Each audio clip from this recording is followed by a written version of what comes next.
आणि आपण जसं ऐकलं असेल की Mumbai local train one of the most horror असं म्हटलं जातं. बऱ्याच लोकांबरोबर अनुभव तिथे बऱ्याच लोकांना अनुभव आलेत. आणि ही खूप विचित्र आहे, कारण आजची सेम गोष्ट आहे ना माझ्या एका काकांबरोबर घडली होती. आणि हे रिसेंट म्हणजे तू बोलू शकतोस की 1-1.5 वर्षाआधी घडलं होतं. ठीक आहे. तर त्यांचं कसं होतं ना की ते कामाला इथे मुंबई सेंटर त्या साईडला आहेत आणि ते राहायला कांदिवलीला आहेत. तर ते तिथून ट्रेनमधून येत होते. आता ऑब्व्हियसली रात्री यायला खूप लेट झालं होतं. जवळजवळ शेवटचीच ट्रेन त्यांनी पकडली होती. ठीक आहे. आणि ते एकदम म्हणजे असं नाही की ते त्यांनी अल्कोहोल वगैरे कन्झ्युम केली आहे, दारू वगैरे काय नाही, अजिबात ते पियत नाही. एकदम सीधा साधा सिंपल माणूस असतो ना तसं. ते ट्रेनमध्ये चढलेत. आता बायकोला त्यांनी घरी कॉल करून सांगितलं की मी 1 तासात पोचतोय. कारण मुंबई सेंट्रलवरून कांदिवली एवढं काही लांब नाही, तासाभरात माणूस पोचून जातो. तासाचं 1.5 तास होईल. तर 1 तास झालं, 2 तास झाले, 3 तास झाले. त्याची ते काकी कॉल करत आहेत, कॉल नाही उचलत आहेत.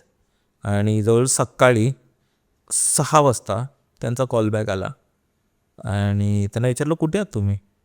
तेव्हा ते बोलतात की मी इथे यार्डमध्ये आहे. ते असतं ना रेल्वेचं. तर त्यांना मग घरी आले त्यांनी तर सगळे घरी आले.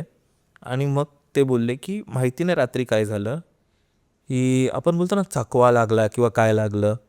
तर ते बसूनच होते ट्रेनमध्ये. त्यांना समजते की मला इथे उतरायचं आहे, माझं स्टेशन आलं आहे, पण काही करून ते उठूच नव्हते शकत तिथं. आणि रात्रभर ते तिथेच फिरत होते. म्हणजे इथून जात आहेत, तिथे जात आहेत, हे जात आहेत, बसत आहेत. म्हणजे ते काइंड ऑफ असं होतं की ते त्यांना समजतच नव्हतं की ते काय करतायत. आणि आपण जसं ऐकलं असेल की Mumbai local train one of the most horror असं म्हटलं जातं. बऱ्याच लोकांबरोबर अनुभव तिथे बऱ्याच लोकांना अनुभव आलेत. कारण ते पण आहे तिथे बऱ्याच लोकांचा मृत्यू झाले. आणि एवढ्या रात्री कधी कोण काय येणार माहिती नाही. असं एक सेम इन्सिडेंट माहिती नाही तू एक रील बघितली असेल की नाही, खूप व्हायरल झालेलं की एक मुलगा येतो आणि म्हणजे मुलगा राईड करत असतो त्याची बाईक. एक बाबा त्याला येऊन विचारतो की तुझ्याकडे पैसे आहेत का, काही मला पैशाची मदत कर. तो बोलतो नाही आहेत माझ्याकडे पैसे, सुट्टे नाहीत. तो बोलतो किती आहेत तुझ्याकडे. तर बोलतो 100ची नोट आहे. तू बोले असतील चेक कर. तर तो पर्स काढतो आणि चेक करतो. तो बघतो की त्याच्याकडे 100. तो बोलतो मला 100ची नोट दे. आणि हा त्याला नोट देतो. बोलतात. तर तो बाबा त्याला परत देतो नोट. आणि मग त्यानंतर माहिती नाही काय होतं, तो त्याचे सगळे जेवढे पैसे असतात ना ते त्या बाबाकडे देतो. अच्छा. पूर्ण पॉकेट खाली करतो. आणि त्यांनी हे रेकॉर्ड केलेलं, कारण त्याने ते गोप्रो लावलेलं त्याने त्याच्या हेल्मेटला. तो पुढे गेला आणि जस्ट तो बाबा निघून गेला तिथून. त्याला जस्ट 1-2 बोलतात ना 1-2 मिनटानंतर जरा असं हे शुद्ध आली किंवा लवकर. तर तेव्हा त्यांनी रिअलाईज केलं की माझ्या हातात पर्स आहे, पर्समध्ये काहीच पैसे नाही. काय झालं त्याला काहीच आठवत नाही आहे मधलं. त्याला फक्त तेवढं क्लिक होतं की बाबा आलेला. त्यानं त्याच्या गोप्रोमध्ये चेक केलं.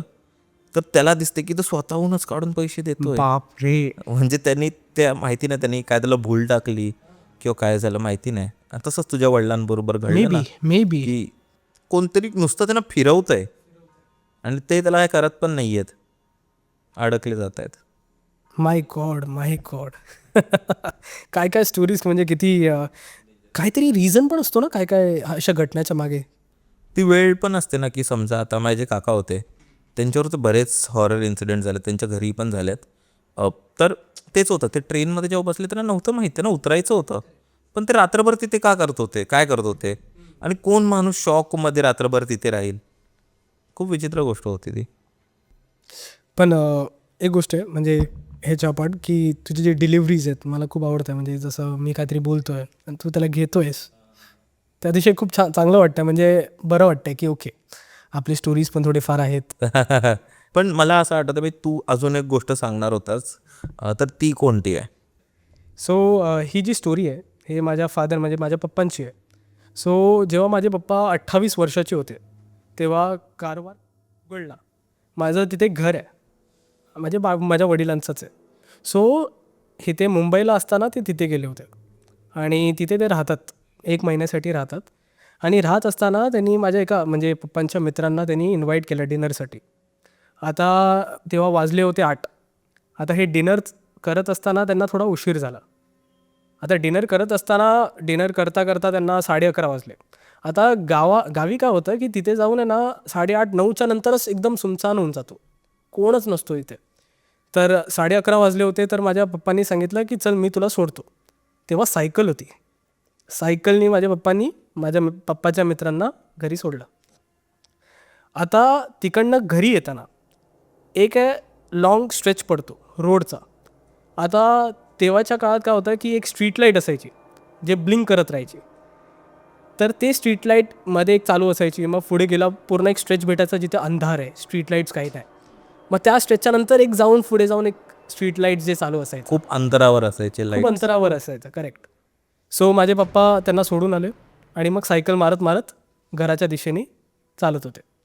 सो एक स्ट्रीट लाईट गेला, मग अंधार, मग दुसरा स्ट्रीट लाईट गेला, मग अंधार. मग सडनली एक थंडगार ब्रीज, ते म्हणतात ना वारा, एक सुटला.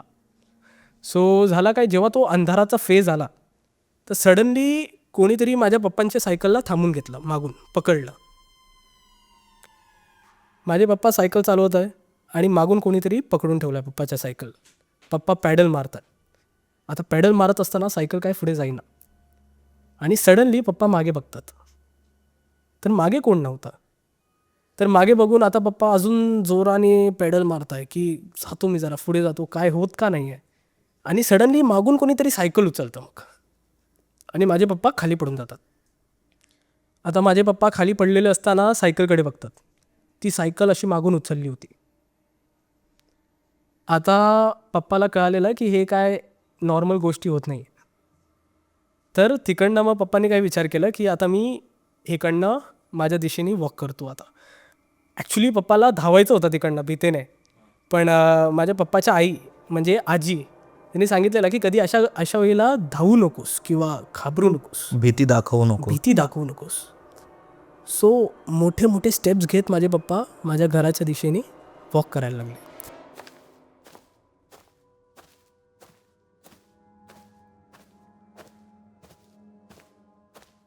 आता घर माझं सांगायला गेलं तर जिथे हे सायकलचं सिच्युएशन हे घडलं तिकडनं एकदम स्ट्रेटच माझ्या पप्पांचं घर होतं. सो विजिबल होतं माझं घर. जवळच होतं. हां, तिकडनं जवळ विजिबल होतं. सो माझे पप्पा असं मोठे मोठे स्टेप्स घ्यायला लागले आणि एकदम फास्ट वॉक करायला लागले. माझ्या पप्पांना जाणवतं कोणीतरी पप्पाला फॉलो करतो आता. कसं तसं म्हणजे करत ते घरी पोचले. घराचं गेट ओपन केलं आणि एक आमचा एक बंगलो टाईप आहे छोटा, तर त्या वरांडामध्ये एंटर केलं. तर एंटर केल्यानंतर त्यांना कळालं आता ते सेफ आहे. पण जेव्हा ते मागे येऊन बघतात तर त्यांना सायकल विजिबल आहे, कारण एकदम स्ट्रेट रोड होता तो. सायकल अजूनही अशी वरती उचलली होती मागून.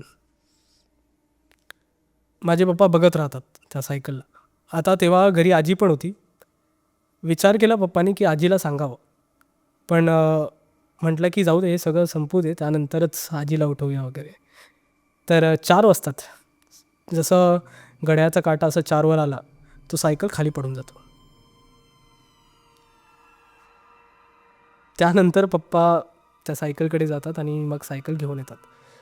पण ती एक अशी गोष्ट होती की ती इतकी डिस्टर्बिंग होती की तो एक पहिला मुमेंट होता जिथे हा एक हॉरर एलिमेंट आपण म्हणतो ते फेस करणं, ते अंगावर काटे येणं, हे आम्ही फेस केलेलं. हे म्हणजे पप्पांनी फेस केलं होतं. आणि जेव्हा त्यांनी आम्हाला सांगितलं तेव्हा मी पण अतिशय असं टेन्स्ड होतो की बापरे, कारण ह्या गोष्टीमध्ये आपण कोणाला बघत नाही, कोणी दिसला नाही, असं कोणी दिसत नाही अशा वेळेला, पण एक फिअर एलिमेंट होतो की काहीतरी घडलं आपल्यासोबत. सो ही अशी स्टोरी होती. आणि तेच आहे ना, भीती म्हणजे असं आहे ना की फिअर ऑफ द अननोन, की म्हणजे तुला माहिती नाही, जर असं पण जंगलात आहोत आणि तिथे वाघ आला, त्याला माहिती आहे की वाघापासून पळायचं आहे, पण अचानक असं काहीतरी होतं, आपल्याला समोर काही दिसत नाही आहे, पण ते जाणवतं आहे, ते त्रास देतं आहे, आणि ते माहिती नाही अजून तो एकटाच आहे की अजून लोक आहेत, आपल्या मागे कोणी येतो आहे की आपण माहितीच नाही ना. पण त्या मुमेंटमध्ये मला वाटतं जेव्हा पण एक गोष्ट चांगली केली की ते तिकडे त्याने आरडाओरडा नाही केला. आणि दुसरं म्हणजे ते घाबरलेलं आहे. कारण असं पण असतं ना, आपण खूपदा असं ऐकतो की हे जे नेगेटिव्ह एनर्जीज असतात ना, ते जेव्हा आपण घाबरतो ना, जे वीक जेव्हा पडतो ना, तेव्हा ते लोक जास्त अटॅक करतात. तसं एक असतं. हे ॲक्च्युली करेक्ट पण वाटतं मला, कारण एकदा आपण घाबरलो मग आपण आमंत्रण देतो त्यांना. आणि आपण खूप वल्नरेबल असतो त्या मोमेंटमध्ये. सो जे पण तू म्हणतोस हे एक्झॅक्टली करेक्ट आहे. आणि आधीपासून आपले पूर्वज पण हेच बोलत आलेत की जर सपोज तुझ्यासमोर एक असं काहीतरी अनयुज्युअल थिंग्स आहेत तर लगेच रिॲक्ट करू नको, थोडा पेशन्स ठेव, थोडा डोकं चालव. कारण काय होतं आपण ब्रेन मेमरी आपण एकदम शॉक होऊन जातो, पॅरलाइज होऊन जातो, कधी कधी कळतच नाही काय करायचं, एकदम सुन्न पडून जातो. त्यावेळेला कोणतं ॲक्शन घेणं आणि कसं आपण त्या गोष्टीमधून बाहेर निघू शकतो ते प्रयत्न करणं जास्त गरजेचं वाटतं. बरोबर. आणि इवन आहे ना, मी मागे एक आपण तू ॲनाबेल ही मूवी बघितली आहेस? त्यात ॲनाबेल कॉन्ज्युरिंग ते कपलवर आहे जे पॅरानॉर्मल इन्व्हेस्टिगेटर होते, एड वॉरन. म्हणजे मी हे इवन आपल्या एका एपिसोडमध्ये पण बोललेलो. पण त्यांनी आहे ना एक गोष्ट त्यांच्या पुस्तकात लिहिली आहे की हे जे निगेटिव्ह एनर्जीज असतात ना, हे आपल्याला त्याच जागेवर त्रास नाही देत, ते वेट करतात त्या मोमेंटचा, जेव्हा तू सगळ्यात जास्त खाली असतोस, सगळ्यात जास्त वल्नरेबल असतोस, सगळ्यात जास्त लाचार असतोस, आणि तेव्हा ते स्ट्राईक करतात तुला.